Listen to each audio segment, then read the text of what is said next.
Welcome to the Adrian Tan Show. This is my podcast where I have deep conversations with the people who are enabling organizations to become ready for the future of work. My guests include a mindfulness coach, the folks behind Singapore's most popular investment app, and many more. They all have one thing in common, and that is to level up your organizations through your people. Employee experience, something that has been mentioned in the HR sphere for quite some time now, but how do you clearly define it? Well, let's look at something like onboarding. How was your onboarding experience? Do you even have one?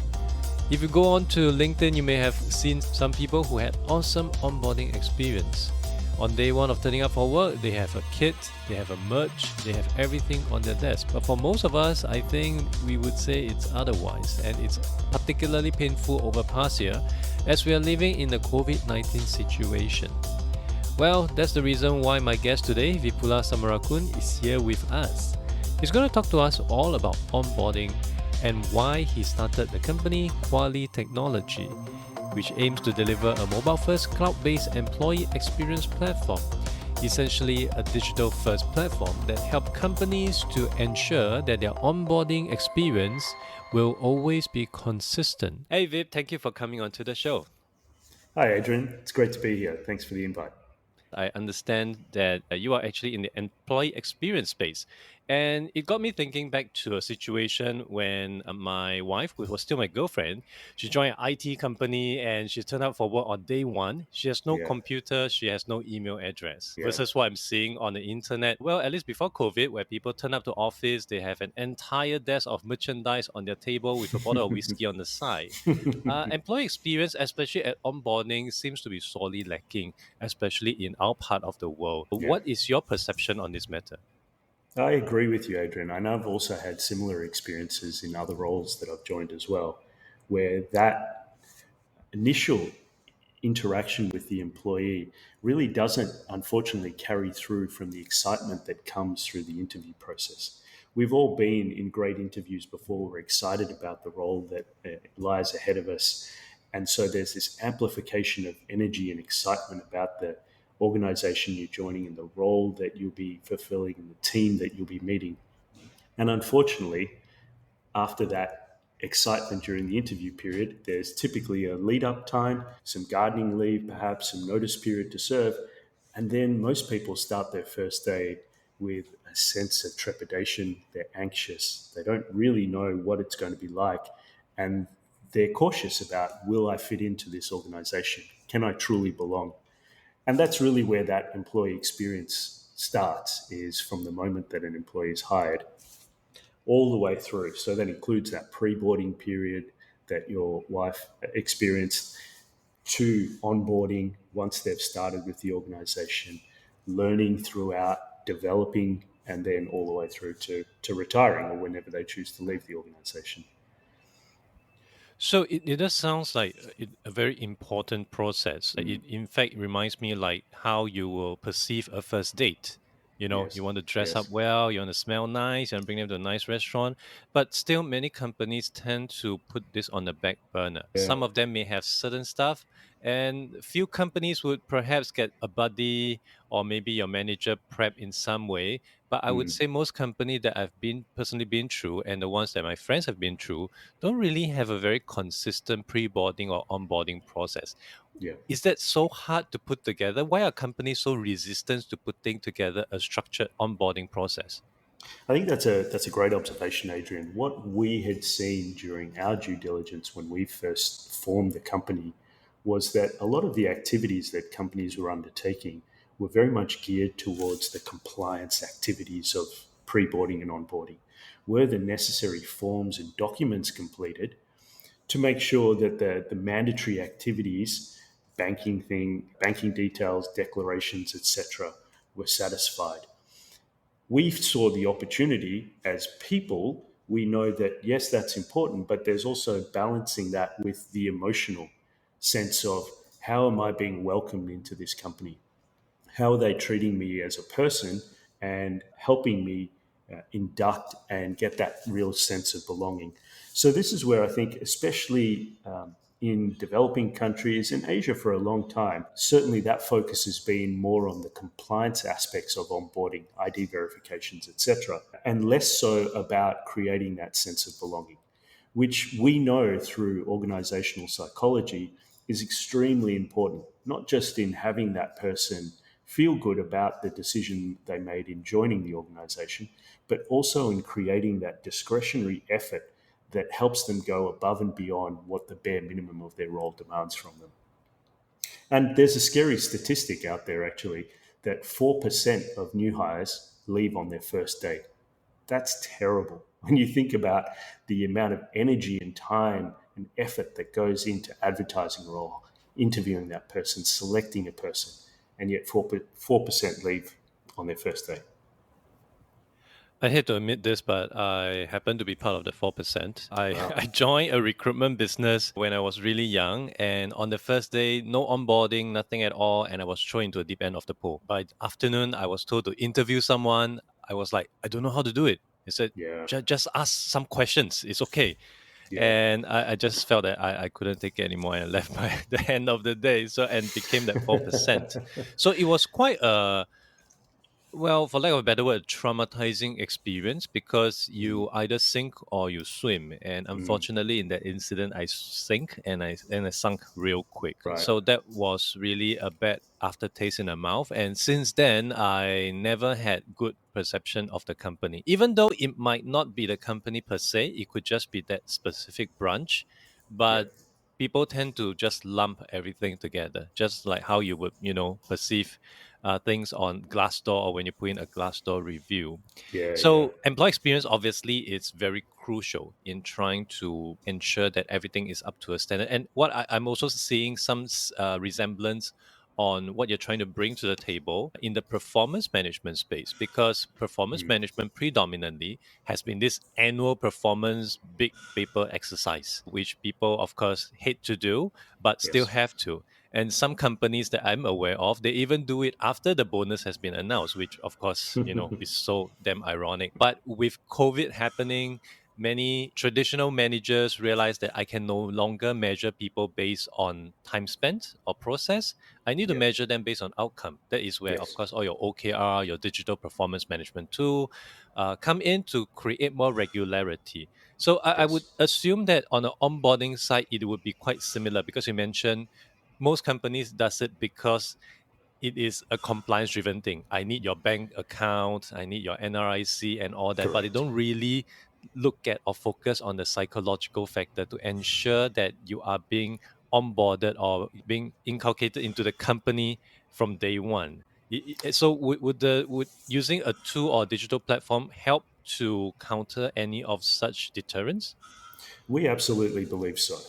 And coming back to your comment around that compliance driven focus, there's been a lot of research done in this space. And there's a researcher by the name of Dr. Talia Bauer, who's from the SHRM Foundation.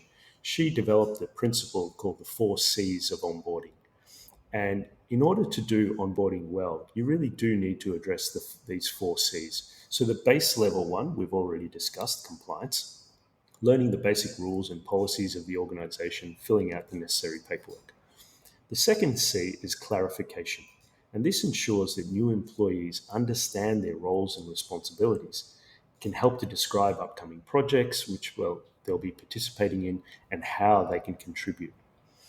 The third C is culture.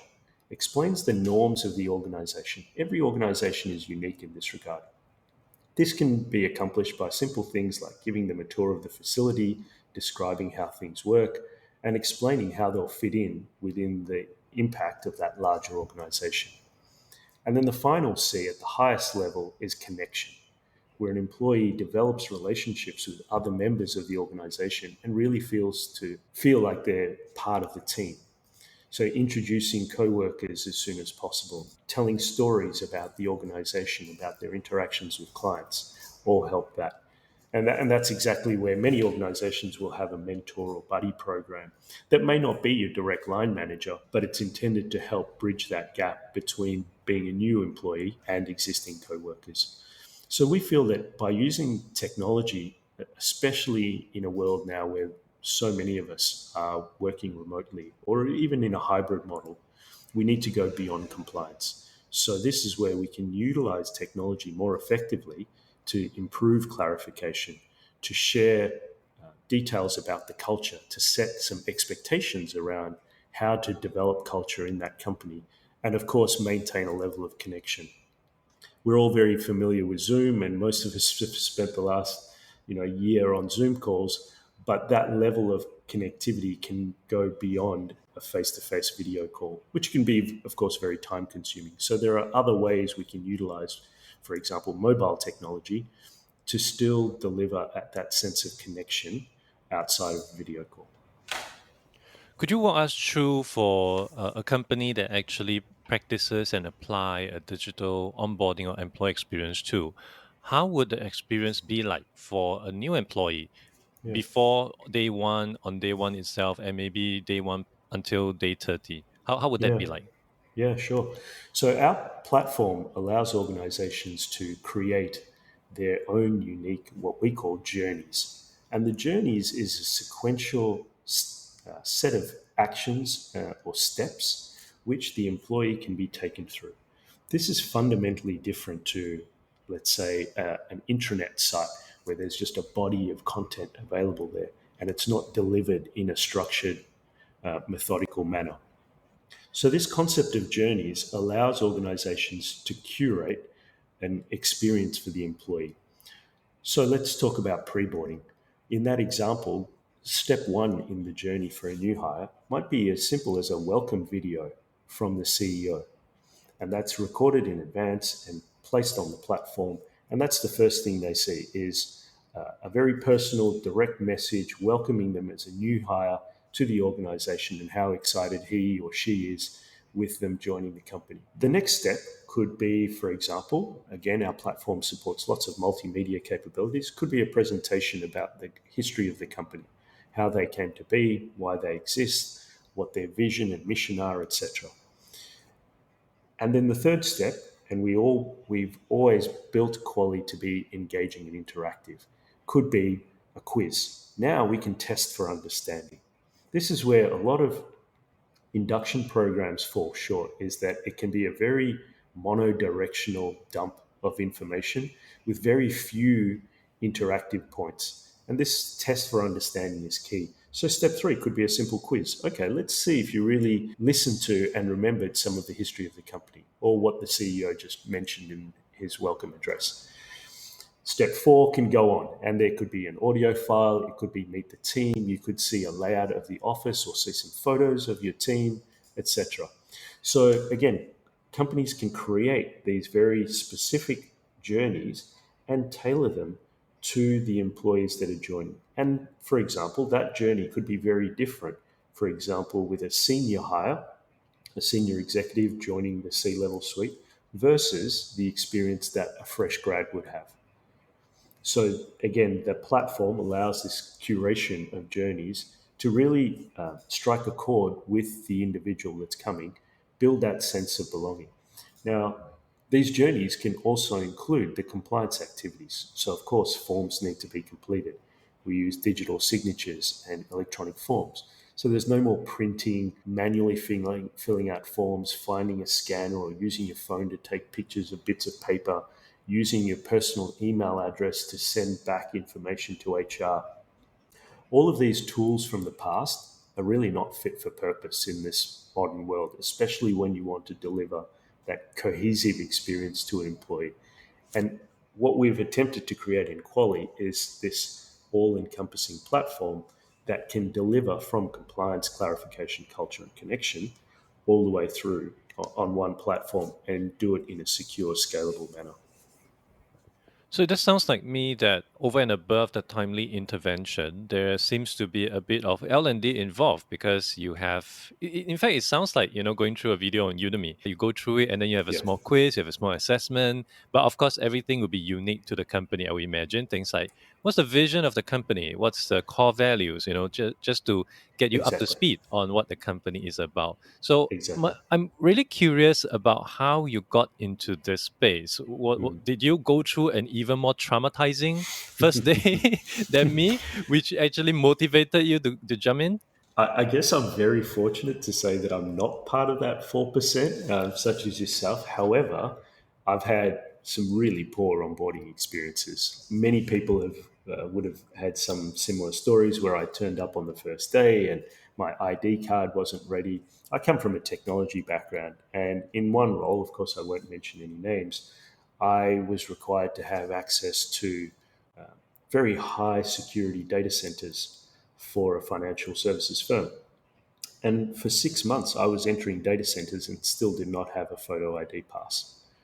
And so that's a real risk and an issue when it comes to risk management and compliance. And yet, these are just some of the shortfalls of how an onboarding program can let you down. And I never felt connected with the organization. I left within 6 months, but I had access to their core data centers throughout from my first day to my last day, and I never had an ID pass. So there's some shocking things like that that can take place. And this is where I had that personal experience with poor onboarding, but also just engagement. And that's where Qualee is more than an onboarding platform. We're really looking at engagement as well. And so that's now those two things combined is what we now refer to as employee experience. We start with onboarding, we manage the learning and interactions. We have an engagement capability now that uses AI that listens to employees continuously and provides actionable insights to organizations. And again, this is something that I had felt firsthand in my roles. I was previously CTO at BNY Mellon. It's a US financial services firm. And then after that, I joined JP Morgan. I was the head of technology in Singapore for JP Morgan. I had over 300 staff in my organization, and still the two aspects of efficiently onboarding and engaging people, but also doing it in a dynamic and authentic and human manner was lacking.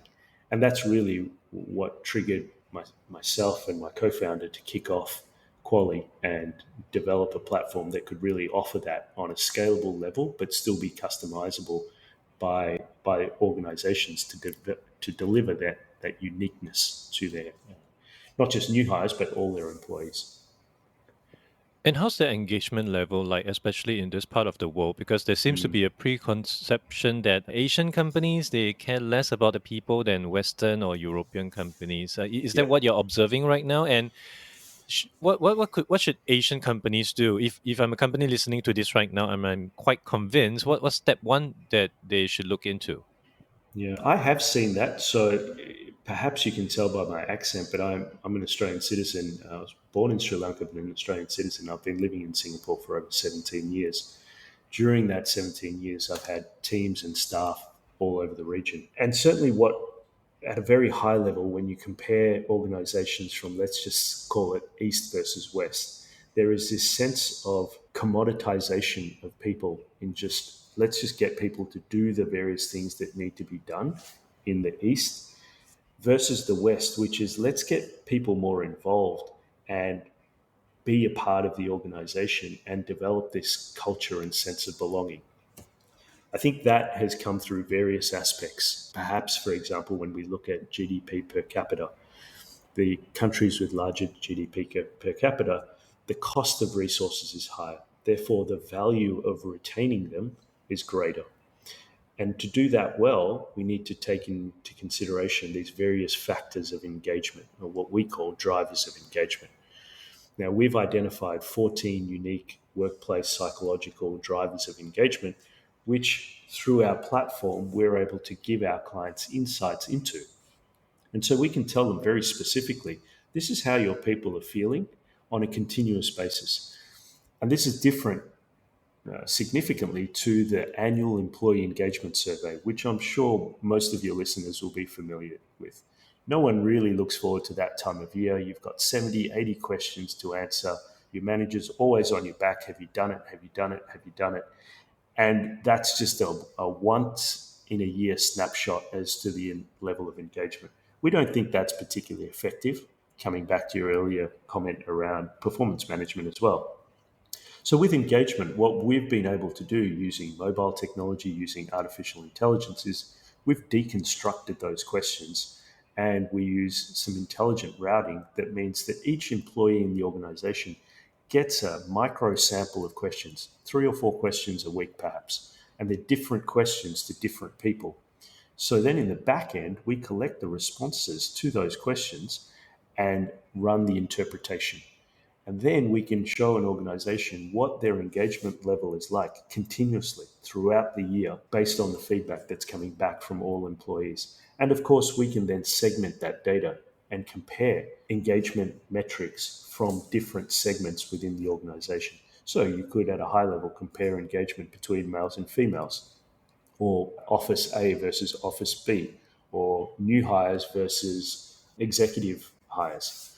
So there's many ways you can slice that data, but being able to listen to employees is really key. And I think that sentiment is now carrying over into the Asian cultures, where that taskmaster sentiment and direction, where it's just top down, do as your boss says, with very little listening to employees at an individual level, is now changing.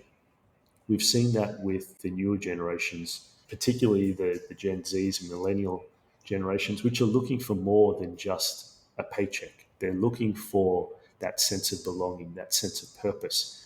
Are they being listened to? So, and I think what we've seen in those generations is that what used to be the case where employees would leave for a very small pay difference, now employees are leaving for a different cultural experience. Do they really fit with an organization? And I think your example of your own personal day one was a good case in point. And you started the company way before in 2017. And of course, last year, even until today, we're still experiencing this COVID situation. How has COVID affected your business as well as how companies engaging or considering the employee experience? Yeah, actually, COVID, I think, did us a favor as a company. It really accelerated the understanding and indeed the requirement for remote working and being able to engage people to consider their productivity and work really as a sentiment of productivity rather than just a place to be. And this was also something that was just very ingrained, particularly in Eastern cultures where, and Japan is probably the extreme, where an employee would never leave the office before their boss would leave.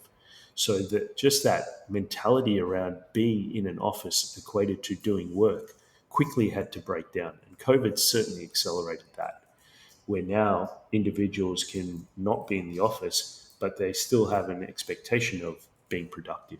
So COVID's been tremendous in that regard. And certainly for us, because we are a true digital platform, we've had an incredible amount of interest from organizations. We now have more than 130 companies on our platform that are using the technology to engage their staff, whether they're now starting to come back into the office or during COVID and they're still working remotely. That doesn't matter. It gives them an opportunity to share information, but also listen intelligently. Right. And it must have been quite an interesting journey for you since the start of the business. And what are the kind of movements that you're seeing from day one when you first started in terms of educating the market and all that? You did mention that there'll be certain segment of companies that obviously perhaps the younger crowd they'll be quite into this. Are there any things that really surprised you since you started in this business? I think the rate at which now organizations, especially in Asia, are focusing on this as a real differentiator, that surprised me. I thought that this journey for particularly Asian headquartered organizations would take longer than what it has. Certainly, COVID's helped accelerate that. But I think things like social media are helping as well. And now there is a much more sense of a connected world, and people aren't afraid of sharing their experiences, whether those are personal experiences or experiences at work. And so, with that comes new audiences, new platforms, and that dialogue is now helping to change the expectations. of employees. And with that comes a different requirement for employers. So actually, I've been pleasantly surprised at how quickly now organizations are realizing the importance of employee experience being more than just the base level. And what I'm really motivated by is that this space that we operate in terms of the employee experience, is not necessarily a new field. This is one of the most studied and researched fields in the workplace. And this goes all the way back to people like William Kahn, who termed the phrase employee engagement back in 1990, to Maslow's theory and the hierarchy of needs, where he identified those five levels: physiological safety, social belonging, esteem, and self actualization. We're now starting to see that movement very quickly progress beyond physiological. Are we just giving our workers a safe place to work? To now those higher levels in that hierarchy of needs. How do we create that social belonging? How do we develop a sense of achievement and independence, respect, and status? And then that self actualization is that self realization of personal potential through growth experiences. And so being able to layer technology with some of this incredible research that's been tested over decades of workplace is really now what we're trying to do. We're a very data-driven, research-led organization, and we bring a lot of these learnings through in terms of how our technology is applied and how it can be utilized to really effectively engage people.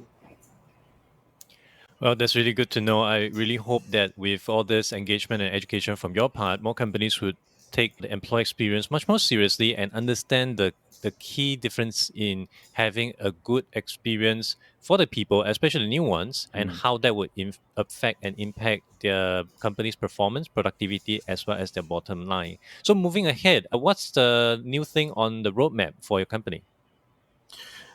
We are continuing to invest in the use of AI technology, and we're also working on several features. We're keeping that a little bit private right now, but exciting features that will continue to add value to our clients, still engaging our employees, and driving a sense of automation. We've always tried to find the right balance between automation and engagement. Repeatable, consistent experiences that help drive down the operating cost for our clients, but at the same time, deliver that sense of engagement and value to the people that use the platform. We've always been mobile from the very first day, and we've really believed in a native mobile app. Some of the other solutions in the marketplace are using web technology only, but we've really felt that mobile technology is the way to go. And we've seen that be the case worldwide, where many people now in the world don't have a separate computing device. Their mobile phone is their primary computing device. So we'll continue to develop that capability. And and so we've got an exciting roadmap that includes new web technologies, mobile technologies, and artificial intelligence. Exciting period. I wish you all the success. And thank you so much for coming onto the show. For people who's keen to learn more about Qualee, where should they go to? Yeah, thanks, Adrian. They should absolutely visit our website, qualee.com. That's QUALLE.com. We've got a lot of information there. We've got some great blog articles there, and they can also connect with us through our social media channels on Instagram and LinkedIn. All of our contact details are available on our website. And is there any meaning behind the word Qualee? Is that like a Oh, Roman word that means something? yeah, actually, that's a great question. Thank you for asking. My co founder and I met through the world of motorsport, actually, Formula One. And quali is a colloquial term used in Australia, but also I think in the US for the qualifying period. So this typically happens on the Saturday before the main race on a Sunday. So quali comes from qualifying, and the double E stands for employee experience. So we really feel that we can help organizations qualify their staff, make sure that they're able to test themselves, share information, and prepare their people for their own unique race. So the name comes from motorsport and racing. Interesting. I'm happy to have uncovered that meaning and hope that audience who are curious would know about it right now. And again, thank you so much for coming onto the show. Really having a great time chatting with you. And I wish you all the success. Thank you so much, Adrian. It's been a pleasure. Thank you for listening to the podcast. You can refer to the show notes for links to more information about our guests and their businesses. If you enjoyed this podcast, it would be helpful to give a review on iTunes or follow me on Spotify. If you're using Overcast, please hit the star button under the episode. That will help get this episode and podcast out to more people who may find it useful. I'll see you in the next episode of The Adrian Tan Show.